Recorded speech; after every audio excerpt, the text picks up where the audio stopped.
नमस्ते दोस्तों, आज हम बात करेंगे हाल ही में हुए अलास्का शिखर सम्मेलन की, जो 15 अगस्त 2025 को अमेरिका के राष्ट्रपति डोनाल्ड ट्रंप और रूस के राष्ट्रपति व्लादिमीर पुतिन के बीच हुआ। इस मुलाकात का मकसद था रूस यूक्रेन युद्ध को सुलझाने की कोशिश करना। लेकिन क्या वाकई कोई बड़ा नतीजा निकला, और इसका भारत और उन देशों पर क्या असर पड़ा जो रूस से तेल खरीदते हैं? आइए इसकी पूरी तस्वीर समझते हैं। यह शिखर सम्मेलन अलास्का के जॉइंट बेस एल्मेंडोर्फ रिचर्डसन में हुआ। ट्रंप और पुतिन ने इसे उपयोगी और दोस्ताना बताया, लेकिन कोई ठोस समझौता नहीं हुआ।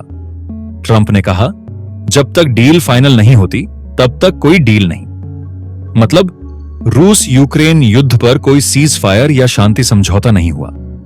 दोनों नेताओं ने आर्कटिक क्षेत्र और अमेरिका रूस संबंधों जैसे मुद्दों पर भी बात की, लेकिन कोई खास जानकारी सामने नहीं आई। पुतिन ने ट्रंप को मॉस्को आने का न्योता भी दिया, और ट्रंप ने यूक्रेन के राष्ट्रपति वोलोदिमीर जेलेंस्की के साथ भविष्य में त्रिपक्षीय बैठक की संभावना जताई। लेकिन अभी तक कोई बड़ा नतीजा नहीं निकला। इस शिखर सम्मेलन का भारत के साथ सीधा संबंध है, क्योंकि अमेरिका ने भारत के अमेरिका में निर्यात पर 50% टैरिफ लगा रखा है, जिसमें 25% टैरिफ रूस से तेल खरीदने की वजह से है। ये टैरिफ 27 अगस्त 2025 से लागू होंगे। भारत रूस का दूसरा सबसे बड़ा तेल खरीदार है। 2021 में भारत रूस से सिर्फ 0.2% तेल खरीदता था, लेकिन अब ये 35% से ज्यादा हो गया है। इससे भारत को हर साल 9 से 12 अरब डॉलर की बचत होती है। लेकिन अब अमेरिका के इन टैरिफ की वजह से भारत की अर्थव्यवस्था पर खतरा मंडरा रहा है। इन टैरिफ से भारत के 40 बिलियन डॉलर के निर्यात और 1% जीडीपी प्रभावित हो सकती है। भारत ने इन टैरिफ को अनुचित बताया और इन्हें टालने या हटाने की मांग की है। भारत ने यह साफ कह दिया है कि वो अपने नागरिकों के हितों के लिए रूस से तेल लेना जारी रखेगा। भारत का कहना है कि रूस से सस्ता तेल खरीदना उसकी ऊर्जा जरूरतों के लिए जरूरी है। फिर भी भारत ने शिखर सम्मेलन से पहले ही अन्य देशों से तेल खरीदना शुरू कर दिया है, ताकि रूस पर निर्भरता कम हो। उदाहरण के लिए 2024 में भारत ने अमेरिका से 51% ज्यादा तेल आयात किया, लेकिन इस अनिश्चितता ने भारत को मुश्किल में डाल दिया है। भारत के अलावा चीन रूस का सबसे बड़ा तेल खरीदार है। ट्रंप ने फिलहाल चीन पर टैरिफ रोक दिए हैं, लेकिन अगर बातचीत आगे नहीं बढ़ी तो ये फिर से लग सकते हैं। रूस के तथाकथित शैडो फ्लीट यानी तेल टैंकरों के गुप्त नेटवर्क पर भी अमेरिका सख्ती कर सकता है। इससे रूस से तेल खरीदने वाले सभी देशों पर दबाव बढ़ेगा। मीडिया और विशेषज्ञों ने इस शिखर सम्मेलन को लेकर मिली-जुली प्रतिक्रिया दी है। कुछ भारतीय मीडिया का कहना है कि पुतिन ने सिर्फ अपनी उपस्थिति से छवि सुधार ली, वो भी बिना कोई समझौता किए। वहीं ट्रंप को अपनी डील मेकर वाली छवि मजबूत करने का मौका नहीं मिला। लेकिन भारत के लिए अच्छी खबर यह है कि अभी कोई नया संकट नहीं आया। वहीं प्रो क्रेमलिन मीडिया ने इसे रूस की जीत बताया, ये कहते हुए कि इससे पुतिन को वैश्विक मंच पर सम्मान मिला है। विशेषज्ञों का मानना है कि यूक्रेन को शिखर सम्मेलन में शामिल न करना एक बड़ी गलती थी।